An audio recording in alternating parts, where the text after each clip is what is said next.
Puji nama Tuhan, Shalom semuanya, selamat pagi. Kita bertemu lagi dalam Mimbar Gemar Online pada pagi hari ini di hari Sabtu tanggal 21 September tahun 2024. Pagi hari ini kita akan belajar tentang kebenaran firman Tuhan yang diambil dari Injil Markus pasal yang keempat ayat yang ke-1 sampai dengan yang ke-20. Pagi hari ini saya memberi judul bacaan kita dengan judul Hati yang Subur. Puji nama Tuhan. Pagi hari ini kita mau sama-sama belajar di dalam bacaan kita yang sering kali kita dengarkan, yaitu tentang perumpamaan seorang penabur. Saya yakin dan percaya setiap kita pasti tidak asing dengan bacaan kita pagi hari ini. Pagi hari ini kita mau kembali belajar bersama-sama tentang bacaan kita dalam Injil Markus 4 ayat yang ke-1 sampai yang ke-20 ini. Jadi di dalam bacaan kita pagi hari ini ada 4 jenis tanah yang disebutkan. Yang pertama ada tanah di pinggir jalan. Jadi seorang penabur menaburkan benihnya di pinggiran jalan. Alhasil apa yang terjadi terhadap benih tersebut? Benih tersebut belum tumbuh, justru malah dimakan oleh burung-burung. Lalu tanah yang kedua, seorang penabur menaburkan benihnya di tanah yang berbatu, di mana benih tersebut tumbuh tetapi tidak tumbuh dengan baik, justru malah menjadi layu karena tidak berakar, terhimpit oleh bebatuan. Lalu yang ketiga, tanah yang bersemak duri, yang penuh dengan semak duri.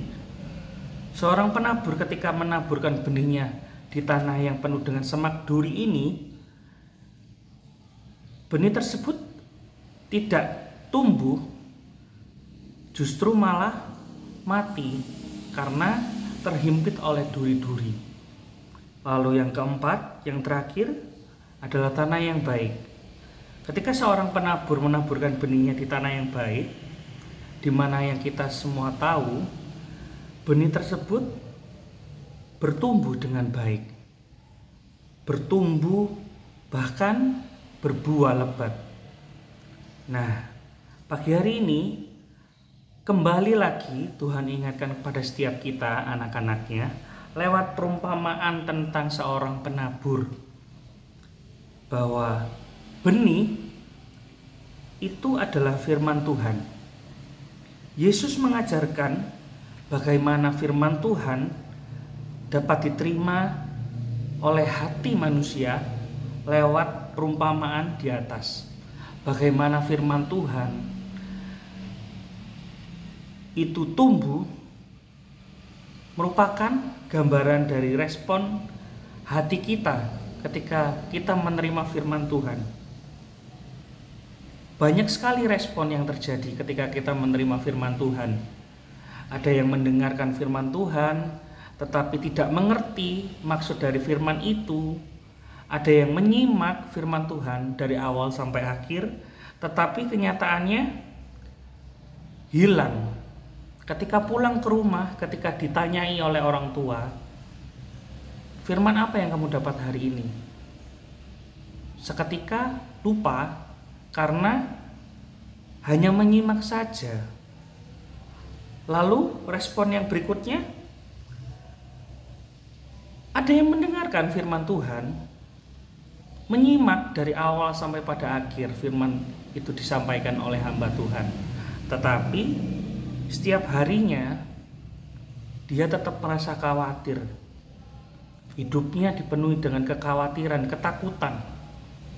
Nah, di sini Tuhan ingin ajarkan kepada setiap kita bagaimana benih, yaitu firman Tuhan, dapat bertumbuh dalam hati kita. Itu tergantung bagaimana cara kita meresponi firman Tuhan tersebut.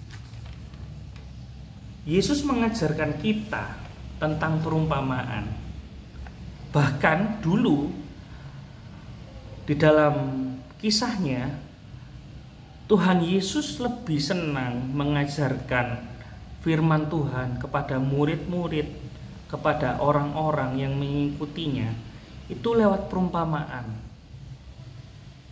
Karena apa? Karena lewat perumpamaan itu adalah metode yang paling mudah untuk setiap kita dapat memahaminya.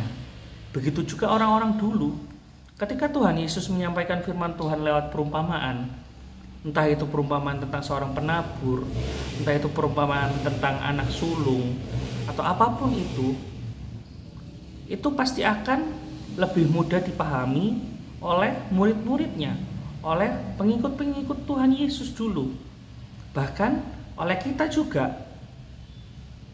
Lewat perumpamaan-perumpamaan yang Tuhan ajarkan kepada kita dalam menyampaikan firman Tuhan, memudahkan kita seharusnya untuk meresponi firman Tuhan tersebut. Dan lewat perumpamaan-perumpamaannya, Tuhan Yesus ingin supaya setiap firman-Nya, setiap apa yang disampaikan dapat tertanam dan bertumbuh dalam hati kita, hingga menghasilkan buah pertobatan, buah-buah yang dapat dinikmati oleh sekitar kita. Jadi pagi hari ini, selain itu, Tuhan ingin sampaikan pada setiap kita, pertobatan sejati datang dari hati seperti tanah yang subur.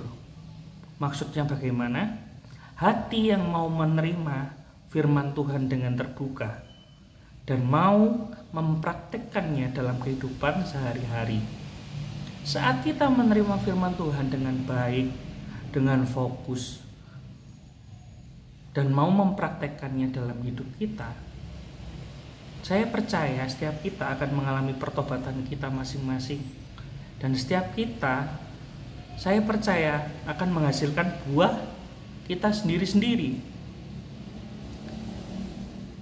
Apapun pergumulan yang kita hadapi,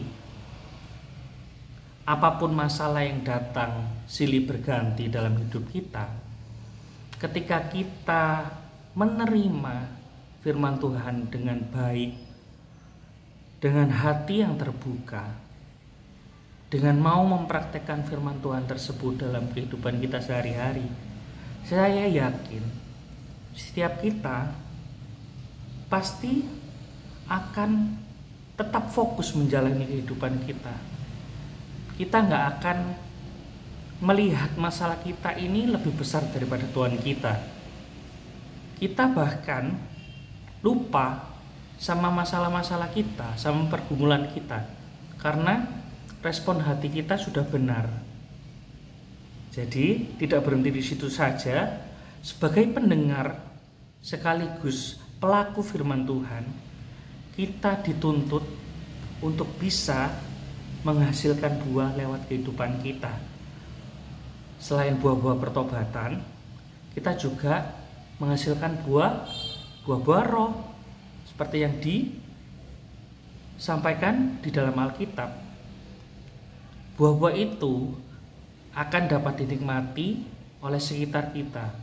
Dan ketika buah-buah yang kita hasilkan itu adalah buah-buah yang baik, maka sesama kita, sekitar kita pasti akan merasa terberkati, dan sekitar kita pasti akan menjadi berkat bagi sekitar mereka lewat kita, lewat kehidupan kita, lewat buah-buah yang kita hasilkan. Mereka semua pasti akan bisa menjadi berkat untuk sekitar mereka. Jadi mari kita belajar bersama-sama lewat bacaan kita pagi hari ini untuk kita bisa meresponi firman Tuhan dengan cara yang benar, supaya kehidupan kita dapat bertumbuh dan dapat menghasilkan buah yang baik dan dapat dinikmati oleh sesama kita. Puji nama Tuhan. Semoga renungan singkat kita pagi hari ini dapat memberkati kita semua. Mari kita duduk dalam doa. Kami mengucap syukur Bapa untuk pagi hari yang indah ini. Kami boleh mendengarkan renungan singkat lewat Gemar Online pagi hari ini Tuhan. Kami belajar tentang perumpamaan seorang penabur ya Bapa, di mana kami belajar untuk bisa meresponi setiap firman-Mu, setiap kata-kata yang keluar dari hamba-hamba Tuhan dengan respon hati yang baik dan benar Tuhan. Karena kami mau Tuhan kehidupan kami menjadi bertumbuh dan menjadi berbuah lebat, dan buah kami ini dapat boleh memberkati sesama kami ya Tuhan. Itu kerinduan kami Bapa, biarlah Roh Kudus membantu setiap kami berproses ya Tuhan. Terima kasih Yesus, terima kasih. Sebentar kami akan beraktivitas, kiranya Tuhan tetap jaga lindungi kami. Dari pagi sampai malam nanti kami kembali beristirahat ya Tuhan. Terima kasih Bapa, terima kasih Yesus. Hanya di dalam nama Tuhan Yesus Kristus kami berucap syukur, haleluya, amin. Selamat pagi, selamat beraktivitas. Tuhan Yesus memberkati kita semua.